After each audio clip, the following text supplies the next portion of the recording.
ದೇವರೆಂದರೆ ಮೂಗು ಮುರಿಯುವ ನಾವು ದೇವರಿಂದ ಹಲವಾರು ನಿರೀಕ್ಷೆಗಳನ್ನು ಹೊತ್ತು ಜೀವನವನ್ನು ಸಾಗಿಸ್ತೀವಿ. ನಮ್ಮ ಕಷ್ಟ ಕಾರ್ಪಣ್ಯಗಳನ್ನು ಕಾಲಕಾಲಕ್ಕೆ ನಿವಾರಿಸಲೆಂದೇ ದೇವರಲ್ಲಿ ಹಲವಾರು ಬೇಡಿಕೆಗಳನ್ನು ಇಡ್ತೀವಿ.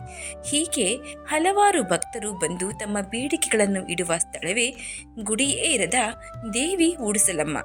ಬನ್ನಿ, ಈ ದೇವಸ್ಥಾನದ ಮಹಿಮೆ, ಈ ದೇವಾಲಯದ ವಿಶೇಷ, ಇಲ್ಲಿನ ಹರಕೆಗಳು ಮತ್ತು ಇಲ್ಲಿಗೆ ತಲುಪುವುದು ಹೇಗೆ ಎನ್ನುವ ಸಂಪೂರ್ಣ ಮಾಹಿತಿಯನ್ನು ಇವತ್ತಿನ ವಿಡಿಯೋದಲ್ಲಿ ತಿಳಿದುಕೊಳ್ಳೋಣ. ನಮಸ್ಕಾರ ಸ್ನೇಹಿತರೆ, ಎಲ್ಲರಿಗೂ ಮಾನು ಮನೋಜ್ ಕನ್ನಡ ಯೂಟ್ಯೂಬ್ ಚಾನಲ್ಗೆ ಸ್ವಾಗತ. ನಾವೆಲ್ಲ ಅನೇಕ ದೇವಾಲಯಗಳಿಗೆ ಭೇಟಿ ನೀಡೇ ಇರ್ತೀವಿ. ಅಲ್ಲಿನ ದೇವಾಲಯವ ಕಂಡು ಬೆರಗಾಗ್ತೀವಿ. ದೇವಾಲಯದ ನಿರ್ಮಾಣ, ಆಸುಪಾಸಿನ ಸೌಂದರ್ಯವನ್ನು ಸವಿತೀವಿ. ಆದರೆ ಈ ದೇವಾಲಯದಲ್ಲಿ ಬೆರಗಾಗುವ ಸಂಗತಿ ಎಂದರೆ ಈ ದೇವಿಗೆ ಯಾವುದೇ ಗುಡಿಯನ್ನೇ ನಿರ್ಮಿಸಿಲ್ಲ. ಹೌದು, ನಾವೆಲ್ಲ ಅನೇಕ ದೇವಾಲಯಗಳನ್ನು ನೋಡಿರ್ತೀವಿ, ಬೆರಗಾಗಿರ್ತೀವಿ. ವಿವಿಧ ರೀತಿಯ ಆಕರ್ಷಣೆಯುಳ್ಳ ಹಲವಾರು ದೇವಾಲಯಗಳನ್ನು ನಾವು ನೋಡಿರ್ತೀವಿ. ಆದರೆ ಈ ದೇವಿಗೆ ದೇವಸ್ಥಾನವೇ ಇಲ್ಲ. ಗುಡಿ ಇರದ ದೇವಿ ಉಡುಸಲಮ್ಮನಿಗೆ ಗುಡಿ ಕಟ್ಟಲು ಈ ಮುಂಚೆ ಹಲವಾರು ಬಾರಿ ಪ್ರಯತ್ನಗಳನ್ನೇನೋ ಮಾಡಲಾಯಿತು. ಆದರೆ ಒಂದು ದಿನ ರಾತ್ರಿ ಕಟ್ಟಿದ ಗುಡಿಯು ಬೆಳಗ್ಗೆ ಎದ್ದು ನೋಡಿದರೆ ಬಿದ್ದು ಹೋಗಿತ್ತು. ಆ ತಾಯಿ ಬಂದು ನನಗೆ ಗುಡಿ ಕಟ್ಟಬೇಡಿ ಎಂದು ಹೇಳಿದಳು. ಹಾಗಾಗಿ ಈ ದೇವಿಗೆ ಗುಡಿ ಇಲ್ಲ ಎಂದು ಇಲ್ಲಿನ ಜನ ಹೇಳ್ತಾರೆ. ಈ ದೇವಿಯನ್ನ ಕಾಣಲು ಅನೇಕ ಭಕ್ತಾದಿಗಳು ಪ್ರತಿದಿನ ಆಗಮಿಸ್ತಾರೆ. ಆದರೆ ಮಂಗಳವಾರ, ಶುಕ್ರವಾರ ಮಾತ್ರ ಹೆಚ್ಚಿನ ಸಂಖ್ಯೆಯಲ್ಲಿ ಭಕ್ತಾದಿಗಳು ಭೇಟಿ ನೀಡಿ ದೇವಿಯ ಕೃಪೆಗೆ ಪಾತ್ರರಾಗ್ತಾರೆ ಮತ್ತು ತಮ್ಮ ಹರಕೆಗಳನ್ನು ಸಲ್ಲಿಸ್ತಾರೆ.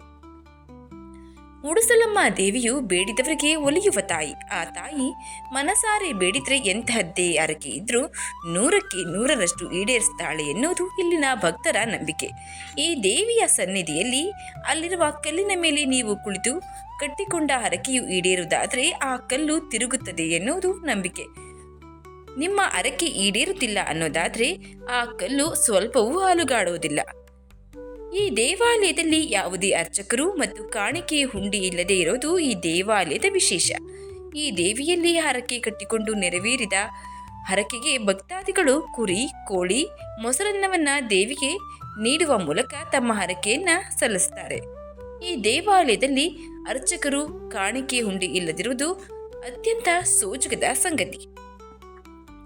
ಇನ್ನು ಈ ಜಾಗಕ್ಕೆ ತಲುಪುವುದಾದರೂ ಹೇಗೆ? ಚಿತ್ರದುರ್ಗ ಹೈವೇ ಶಿರಾಯಿಂದ 10 ಕಿಲೋಮೀಟರ್ ದೂರವಿರುವ ಗ್ರಾಮ ದ್ವಾರಾಳು. ಈ ದ್ವಾರಾಳುನಲ್ಲಿ ತಾಯಿ ಉಡುಸಲಮ್ಮ ನೆಲೆಸಿದ್ದಾಳೆ. ಈ ದೇವಿ ಸನ್ನಿಧಿಗೆ ಭೇಟಿ ನೀಡಲು ಸಾರ್ವಜನಿಕ ಅಥವಾ ವೈಯಕ್ತಿಕ ವಾಹನಗಳಲ್ಲೂ ಕೂಡ ಆಗಮಿಸಬಹುದು. ಇದು ಉಡುಸಲಮ್ಮ ದೇವಿ ದೇವಾಲಯದ ಬಗ್ಗೆ ಇರುವಂತಹ ಚಿಕ್ಕದಾದ ಮಾಹಿತಿ ಸರಳವಾಗಿ ನಿಮ್ಮ ಮುಂದೆ ಪ್ರಸ್ತುತಪಡಿಸುವ ಪ್ರಯತ್ನ. ಈ ಮಾಹಿತಿ ನಿಮಗೆ ಇಷ್ಟ ಆಗಿದ್ರೆ ದಯವಿಟ್ಟು ಶೇರ್ ಮಾಡಿ, ಲೈಕ್ ಮಾಡಿ. ವಿಡಿಯೋ ಬಗ್ಗೆ ನಿಮ್ಮ ಅನಿಸಿಕೆ, ಅಭಿಪ್ರಾಯವನ್ನು ಕಮೆಂಟ್ ಬಾಕ್ಸ್ನಲ್ಲಿ ತಿಳಿಸಿ. ಚಾನಲ್ನ ಸಬ್ಸ್ಕ್ರೈಬ್ ಮಾಡ್ಕೊಂಡು ನೋಡ್ತಾ ಇದ್ರೆ ದಯವಿಟ್ಟು ಸಬ್ಸ್ಕ್ರೈಬ್ ಮಾಡಿಕೊಂಡು ನೋಡಿ. ಪಕ್ಕದಲ್ಲಿ ಕಾಣುವ ಬೆಲ್ ಬಟನ್ ಅನ್ನು ಒತ್ತಿ. ಧನ್ಯವಾದಗಳು.